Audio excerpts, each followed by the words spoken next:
Ele é apontado como um grande médium da atualidade. Eu vou conversar com Divaldo Franco. Venha!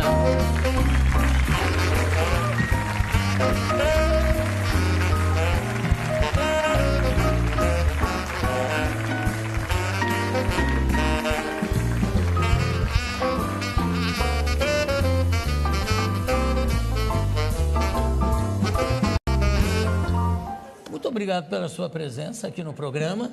Mas é um prazer imenso. É o lançamento do livro, Divaldo.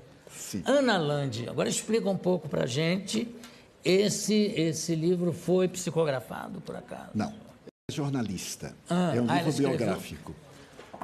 Ela passa uma temporada conosco, procurou acompanhar as nossas atividades sociais, também as atividades mediúnicas. Editora Bela, perdão. Exatamente. Depois, ela elaborou o livro, publicamos no ano passado, ela publicou aqui na Saraiva, demos autógrafos. Sim.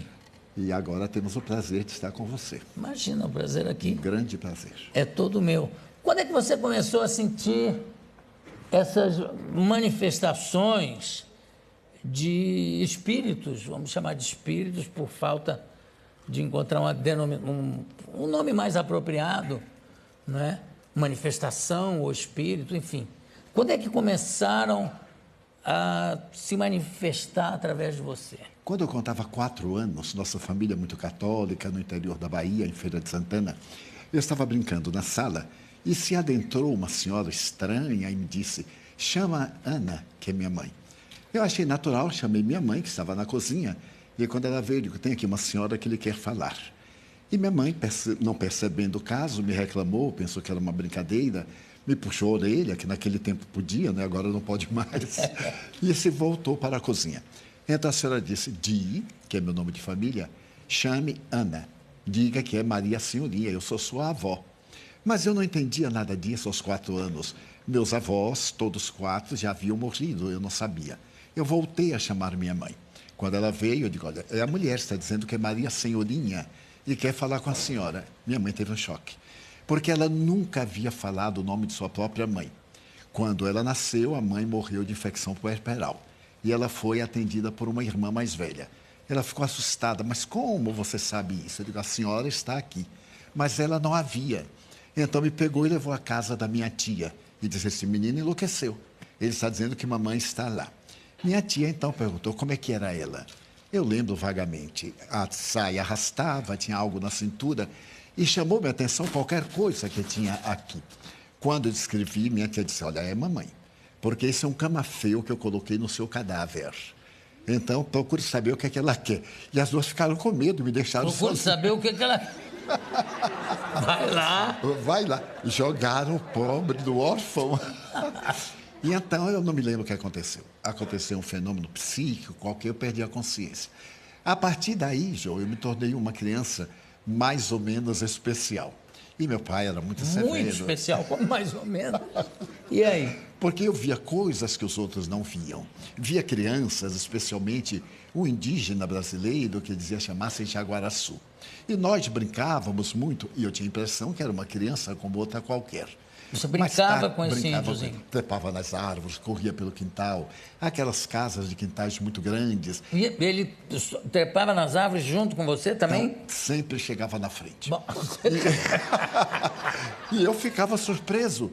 E assim, ué, como é que você subiu antes de mim? Eu dizia assim: fenômeno, fenômeno. Mas eu não sabia o que era fenômeno, um índiozinho Jaguaraçu. Quando eu completei lá pelos 7 anos, eu comecei a perceber que eu via muitos outros seres que os meus pais não viam. E então aí criaram-se muitos problemas, porque eu era muito católico, estava sempre na religião, confessava, e o padre terminou por dizer que aquilo era uma influência demoníaca, que o demônio estava desejando... Essas influências são sempre consideradas demoníacas. É uma coisa absurda, não é? Porque nunca me havia proposto nada negativo. E então ele exigia que eu tivesse uma vida reta. Aos 7 anos eu tinha mais do que reta, não podia ter uma vida oblíqua naquela oportunidade. E então ele disse: olha, ore muito. E eu orava. Quanto mais orava, piorava. Porque eu me concentrava, entrava num mundo psíquico mais forte. Por fim, aos 12 anos, eu briguei com Deus.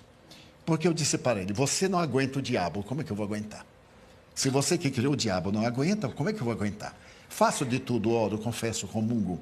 Nesse ínterim eu adoeci. Morreu um irmão meu e eu fui ver ele estava caído no meio da rua e eu tive um impacto muito grande. Voltei para casa, avisei os meus pais e fiquei sentado. Aquele tempo não havia necrópsia nem nada no interior da cidade, só havia um médico. Ele foi levado para a sua casa, que era casado e morava perto de nós. E então, mais ou menos às 8 da noite, minha mãe disse assim: meu filho, vamos fazer o velório, vamos orar o terço de Nossa Senhora. Nós tínhamos uma mesa muito grande, porque nós éramos 13. E então, aquela mesa, 13 filhos. 13 filhos. Com meu pai e minha mãe, 15. Era assim muito tranquilo. Era o primeiro laboratório da minha vida. E então, naquele momento, eu me quis levantar e não pude. Tentei outra vez e não pude. Quando minha mãe me puxou, eu caí. E então foi chamado o médico, ele disse: é um trauma. Foi o choque. Se ele tomar outro choque, ele fica bom. Meus irmãos eram muito inteligentes e me aplicaram o choque elétrico.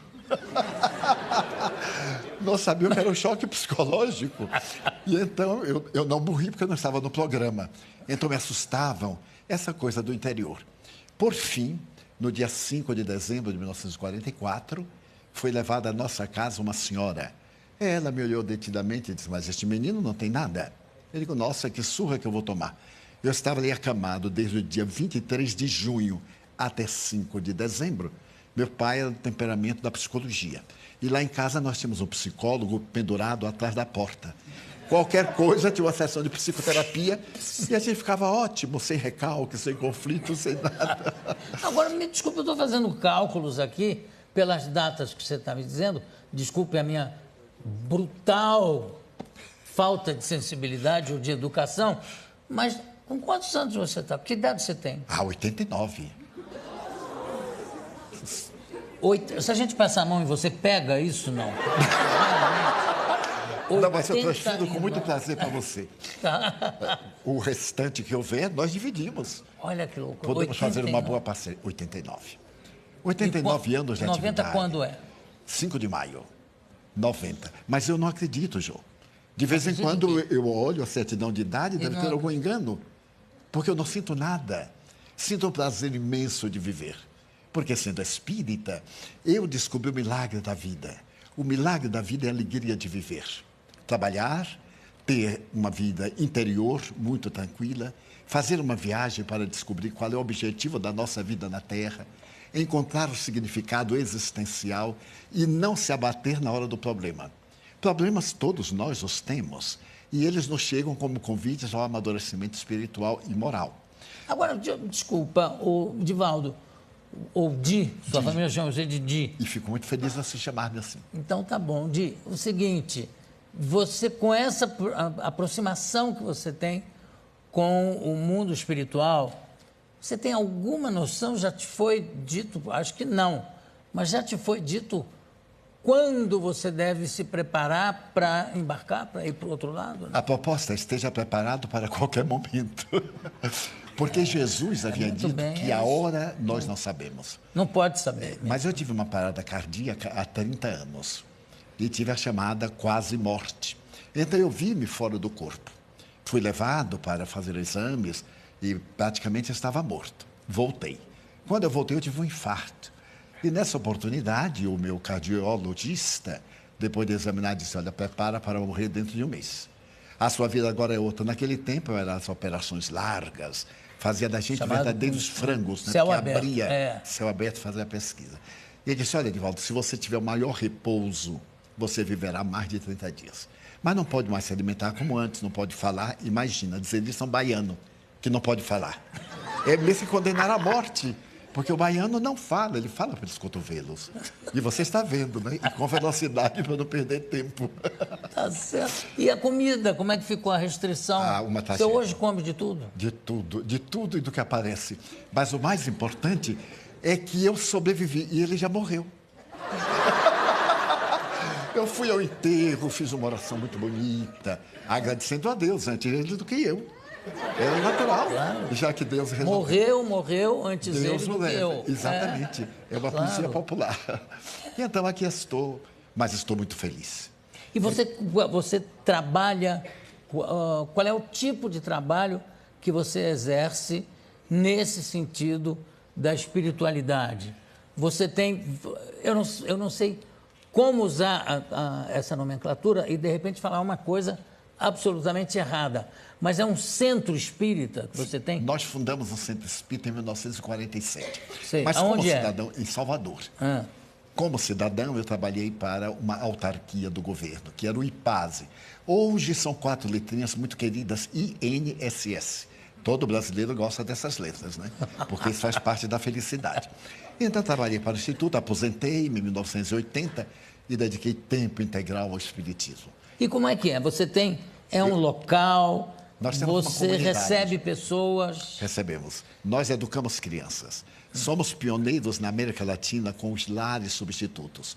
Nós tínhamos uma casa grande, um lar, um orfanato convencional.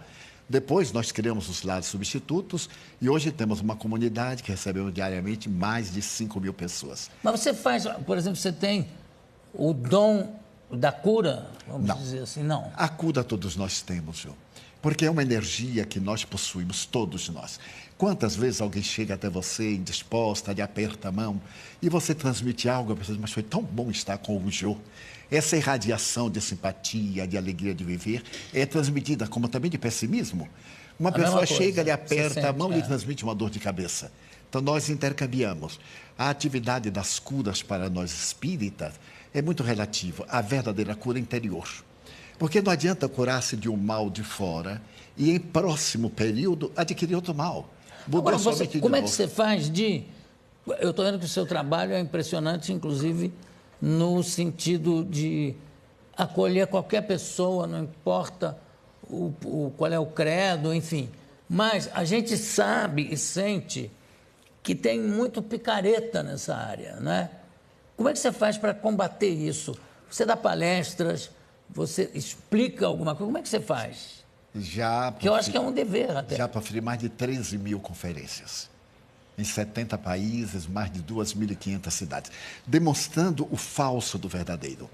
Não é o indivíduo dizer que ele é portador do dom da mediunidade, ou que ele cura, faz isso, porque são falsários. Esses indivíduos enganam a boa-fé. O povo é muito fácil de manipular. E quando o indivíduo se apresenta com títulos de aparência grandiosa, principalmente misteriosas, sobrenatural, do fantástico, então há um mito em torno do indivíduo. E as pessoas deixam-se iludir. Graças aos ingênuos é que tem os exploradores. Claro, uma coisa não existe sem a outra. Nós procuramos demonstrar que a verdadeira cura é interior. Se eu me melhoro, eu não reflito qualquer enfermidade. Como diz a Organização Mundial de Saúde, não existem doenças, existem doentes. Pessoas predispostas às enfermidades. A função do Espiritismo é guiar o indivíduo numa ética de sabedoria, torná-lo melhor, fazê-lo cidadão, fazê-lo indivíduo comum no meio de todos, porém diferente na conduta. Certo. Nós vemos hoje a crise mundial. Não existe crise mundial, existe crise do indivíduo. Indivíduos vazios que perderam os objetivos essenciais. E esse indivíduo vazio, ele se comunica com outro e cria esse estado mórbido do pessimismo que todos estamos vivendo. Eu vou pedir para mostrar um filme que tem aqui. Não sei, acho que é um documentário que a produção, eu não vi. A produção me disse que é uma coisa espetacular, que é muito bom. Então eu queria compartilhar com a plateia, com o pessoal de casa também. Virem, solta para a gente ver, por favor. Favela do Pau da Lima, Salvador, Bahia. Em meio ao abandono da periferia, um oásis construído ao longo de 63 anos. O Portão Azul dá acesso à escola e comida a 3.500 crianças pobres e atendimento médico a 2.500 adultos, todos os dias, tudo de graça. 400 voluntários atendem à convocação do fundador. Uma verdadeira cidade com ruas, casas, biblioteca, hospital, padaria, que ele planejou e ajudou a construir. Que loucura isso! São quantas pessoas?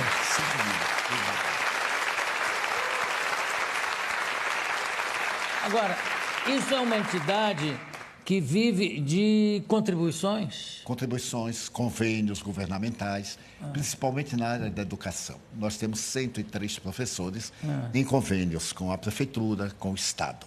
E recebemos também mantemos alguns convênios com o governo federal. E você, por exemplo, qual é a sua mediunidade? É de psicografar, como era o Chico Xavier? Sim. E Quantos livros já psicografou? 260. De que autores, vamos dizer assim? Tem autores Rabindranath específicos? Tagore, que foi o grande poeta indiano, né? Viana de Carvalho, Joana de Ângeles, mais de 60 espíritos. Agora, a diferença entre nós e outros autores é que nós cedemos os direitos autorais não só para a nossa obra, como para outras instituições. Porque o lema do Espiritismo é a caridade. Mas não apenas a caridade de doar, a caridade moral, a caridade de compreender os outros. Cada qual tem o direito de crer ou de não crer. Eu respeito mais um ateu digno do que um religioso hipócrita. Então, a grande coisa...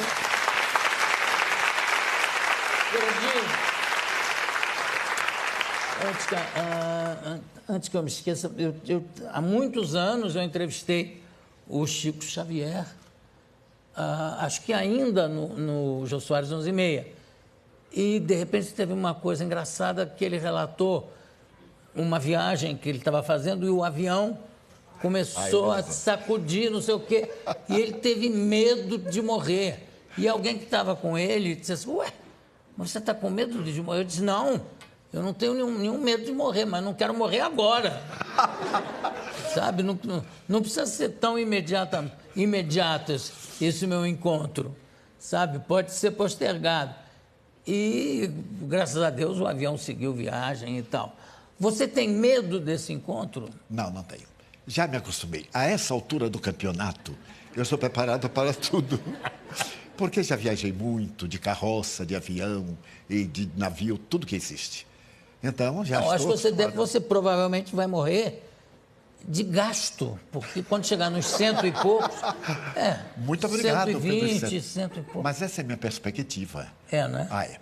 Um amigo, eu estive adoentado, e um amigo muito gentil disse, não se preocupe de morrer, você está muito bem, pode morrer. Mas quem lhe disse que eu quero morrer? Não, eu quero viver, sou espírita, mas eu quero viver um pouco aqui na Terra. Eu ainda não realizei todos os meus ideais. E depois disso nós criamos uma maternidade para atender partos sem dor. E para poder fazer também partos que não sejam cirúrgicos. E temos um resultado fantástico. Não, eu acho que o resultado fantástico já está espelhado aqui na sua presença. Eu quero agradecer demais a presença deste humanitário, não vou chamar de espírita, vou chamar de humanitário, que é o trabalho, é o que ele é, tá? Divaldo Franco. Muito obrigado pela sua presença. Mas sou eu que agradeço, Jô. Demais. Você não faz ideia do emoção.